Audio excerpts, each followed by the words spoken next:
Market లో invest చేసి మీ డబ్బులు డబుల్ చేసుకోవాలనుకుంటున్నారా? సుందరరామిరెడ్డి గారి లైవ్ సెమినార్ కి అటెండ్ అవ్వండి.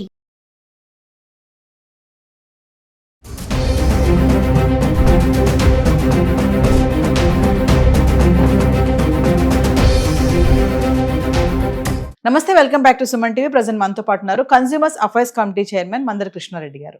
నమస్తే సార్. నమస్తే అమ్మా. సార్, ఇప్పుడు పెద్ద పెద్ద గోల్డ్ స్టోర్స్ లో ఈ గోల్డ్ స్కీమ్స్ అనేవి ఉంటాయి. 11 నెలలు కట్టండి, తర్వాత ఆ టైంలో మళ్ళీ బంగారం కొనుక్కోవచ్చు, ఎంత అమౌంట్ అవుతుందో ఇంకా మీరు అమౌంట్ వేసుకుని గోల్డ్ తీసుకోవచ్చు అనేది కొన్ని స్కీమ్స్ అయితే ఉన్నాయి. ఇందులో 2 రకాలు ఉన్నాయండి సార్. నేను రీసెంట్ ఒక ఆర్టికల్ చదివాను.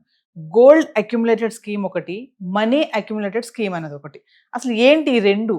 ఒక్కసారి వివరాల్లోకి వెళ్తే. చాలా మంది మహిళలకి గోల్డ్ షాపుల లోపల స్కీమ్స్ పెట్టి గోల్డ్ స్కీమ్ అనే పెడతాడు. అది ఈ స్కీమ్లో డబ్బులు కడితే అంటే ఒకేసారి మధ్యతరగతి వాళ్ళు ఒకేసారి పెద్ద మొత్తంలో కట్టి తీసుకోవడానికి వీలు పడదు కాబట్టి 5,000, 10,000, 25,000, 30,000, 50,000 ఎంతో అంత వాళ్ళ క్యాపబిలిటీని బట్టి ప్రతి నెల ఎంత దాచుకోవాలో అంత డబ్బు వాళ్ళకి ఇచ్చుకుంటూ పోతారు.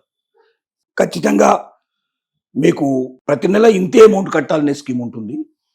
మీ దగ్గర ఎంత ఉంటే అంత కట్టగలిగే స్కీమ్స్ కూడా ఉంటాయి. సపోజ్ ఈ నెల 5,000 ఉంది, నెక్స్ట్ మంత్ 10,000 ఉంది, నెక్స్ట్ మంత్ 20,000 ఉంది. 11 నెలల్లో మొత్తం అమౌంట్ ఎంత వస్తుందో చూసి క్యాష్ ఇవ్వమంటే క్యాష్ ఇచ్చేస్తారు, లేకపోతే దానికి తగినటువంటి బంగారం ఆ రోజున రేట్ ఎంత ఉందో అని తెగమంటే ఇచ్చేస్తారు. ఇది మనీ అక్యుములేటెడ్ స్కీమ్ అంటారు. రెండో విధానం ఏమిటంటే గోల్డ్ అక్యుములేటెడ్ స్కీమ్స్ కూడా ఉన్నాయి. అంటే ఈ రోజున మీ దగ్గర ఎంత డబ్బు ఉందో కట్టారు. మీరు 5,000, 10,000 కట్టారు ఇవాళ. అంటే జనరల్గా స్కీము 10,000 స్కీము, 5,000 స్కీము, 15,000, 20,000 అట్లా ఉంటాయి. కొన్ని మరి బంగారు షాపుల్లో మీకు ఉన్నంత కట్టండి, టోటల్ 11 మంత్స్కి ఎంత వస్తుందో అంత అమౌంట్ చెక్ చేసి మీకు ఇస్తూ ఉంటారు. అలాగే గోల్డ్ అక్యుములేట్లో కూడా మీరు ఎంత డబ్బు అయితే కట్టారు, ఏ డేట్ నాడు కట్టారు, ఆ డేట్ బంగారం రేట్ ఒకటి ఉంటుంది కదా, ఆ డేట్ నాడు మీరు కట్టిన డబ్బుకి విలువైనటువంటి బంగారాన్ని మీ అకౌంట్లో రాసి పెడతారు. ఆ రోజు రేటు ప్రకారం ఎంత వస్తుంది, 5,000 కడితే 5,000, 10,000 కడితే 10,000, దానికి ఎంత వస్తుంది అనేది చూసి ఆ రోజు ఉన్న రేటు ప్రకారంగా అంత బంగారం మీ అకౌంట్లో రాసి పెడతారు. అది 0.22 0.5 తులం ఎంతో, ఒక తులంలో ఎంతో బాగా వచ్చిందో దాని ప్రకారం రాసి పెట్టేస్తారు. ఇలా రాసి పెట్టి మొత్తం 11 నెలలు మీరు కట్టిన తర్వాత డబ్బులు క్యాష్ ఇవ్వమంటే క్యాష్ ఇచ్చేస్తారు, లేకపోతే ఇటు గోల్డ్ స్కీమ్లో కాబట్టి మీకు గోల్డ్ ఆ రోజున ఈ మొత్తం గోల్డ్ అంతా కూడి ఎంత గోల్డ్ మీ చేతికి వస్తుందో అంత గోల్డ్ మీకు ఇస్తారు. ఈ స్కీమ్ మంచిదా, ఆ స్కీమ్ మంచిదా? గోల్డ్ అక్యుములేట్ మంచిదా, లేకపోతే మనీ అక్యుములేట్ మంచిదా?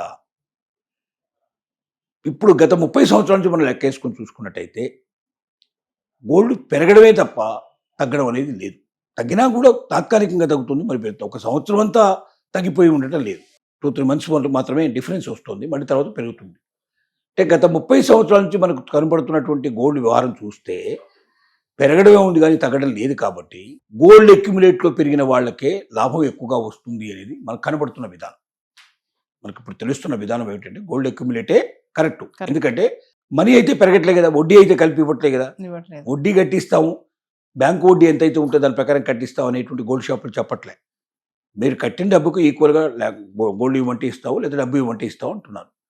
11 నెలలు మీరు కట్టారు, 10,000 రూపాయలు మీరు చొప్పున కట్టినట్టయితే 1,10,000 రూపాయలు అయినాయి. మీకు 1,10,000కు ఆ రోజున ఉన్న రేటు ప్రకారం మీకు రేటు కట్టి ఇచ్చేస్తాడు. ఆ రోజున ఎక్కువ ఉంటే ఎక్కువ వస్తుంది, ఆ రోజున తక్కువ ఉంటే తక్కువ వస్తుంది. అది అదృష్టం మీద ఆధారపడి ఉంటుంది. ఒక రకంగా ఇదైనా కూడా అదే అనుకోండి.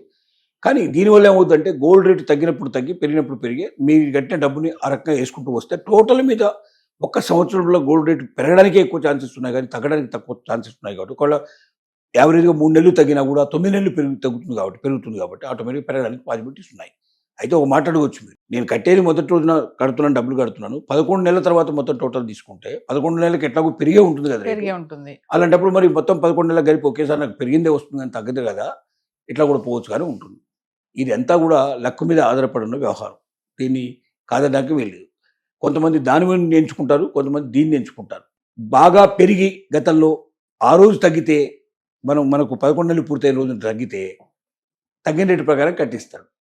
అంటే మనం 11 నెలల మొదటి నెల పెట్టేటప్పుడు ఉన్న రేట్ ఏమిటో చూసుకొని 11 నెలలు ఉన్నప్పుడు రేట్ చూసుకుంటే దానికి పెరిగినట్టయితే, బాగా పెరిగి ఉంటే మనకు బెనిఫిట్ బాగా ఎక్కువ వస్తుంది.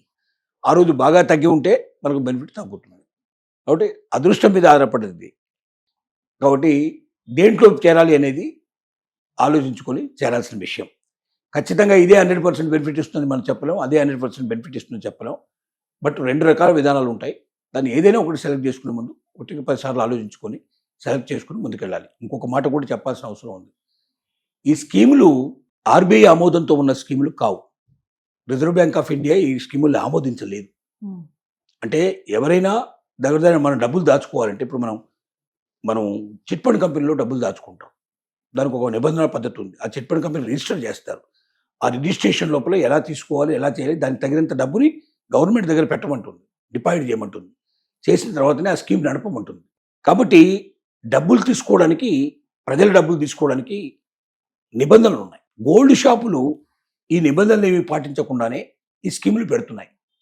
ఈ స్కీములు ప్రభుత్వ నిబంధనల కింద లేదు కాబట్టి ఎప్పుడైనా ప్రభుత్వం సీరియస్గా తీసుకుంటే మాత్రం వీటి కింద ఉండేట్లు వాళ్ళని డబ్బులు తీసుకునే వాళ్ళని అరెస్ట్ చేయడానికి అవకాశం ఉంది, వాళ్ళ మీద కేసు వేయడానికి అవకాశం ఉంది. ఆ రకంగా జరిగితే మాత్రం ఆ డబ్బులన్నీ తిరిగి వాళ్ళు చేరడానికి ఆ కేసు అంతా ముగిసిన తర్వాత కానీ ఆ డబ్బులన్నీ చేరే అవకాశాలు ఉన్నాయి. అది సమస్యలు వచ్చి పడే పాసిబిలిటీస్ కూడా ఉన్నాయి. దీని గురించి కూడా మహిళలు ఆలోచించుకోవాల్సిన అవసరం ఉంది. అలాగే బంగారం షాప్ ఒకవేళ దివాలా తీసినా చాలా మంది జరుగుతూ ఉంటుంది. ఎందుకంటే దివాలా ఎలా తీస్తే అనేది కుటుంబం నడిపేటుంటుంది. తండ్రి నడిపినంతకాలం బాగా నడిపి ఉండొచ్చు, కొడుకులు తీసుకున్న తర్వాత దాన్ని పాడు చేయొచ్చు. ఇట్లాంటి చాలా సంగతి జరుగుతుంటాయి. ఎందుకంటే కుటుంబ వ్యవస్థ నడిపేవి ప్రభుత్వానికి సంబంధించినవి కావు, ప్రైవేట్ వ్యక్తులకు సంబంధించింది. ఏదైనా దొంగతనం జరగవచ్చు, ఆ షాప్లో దొంగతనం జరిగి మొత్తం వేసుకొని పోయి ఉండొచ్చు. ఇలా జరిగినవి ఉన్నాయి. వాళ్లే దొంగతనం జరిగినట్టుగా కొన్ని సీన్లు క్రియేట్ చేసి కూడా ఇలాంటి వాటిని తప్పించుకున్న వాళ్ళు ఉన్నారు. అంటే ఇవన్నీ అన్నింటిలో ఈ చెడు జరుగుతుందని కాదు, ఇలాంటి వాటికి కూడా అవకాశాలు ఉన్నాయి. ప్రభుత్వం ఆమోదించినటువంటి స్కీములు కావు ఇవి. ప్రైవేటు వ్యక్తులు, గోల్డ్ షాపుల వాళ్ళంతా వాళ్ళు క్రియేట్ చేసుకున్న స్కీములు ఇవి. ప్రభుత్వ ఆమోదం లేదు కాబట్టి దీని మీద ఉన్న కోర్టుకు వెళ్తే ఈ స్కీములు మొత్తం ఆగిపోయే ప్రమాదం ఉంది. అందులో ఇరుక్కున్న డబ్బు బయటికి రావడం చాలా టైం పడుతుంది. దొంగతనం జరిగినా ఇంకోటి జరిగినా దానికి బాధ్యత మనమే వహించాలి తప్ప ప్రభుత్వం ఏవి ఈ రకంగా దీనికి బాధ్యత వహించదు. ఇలాంటివి కూడా రిస్కులు ఉన్నాయి దీంట్లో. ఈ రిస్కులన్నీ దృష్టిలో పెట్టుకొని ఆ డబ్బేదో మనమే దాచుకొని 11 ఏళ్ళ తర్వాత మనమే చేసుకోవచ్చు కదా.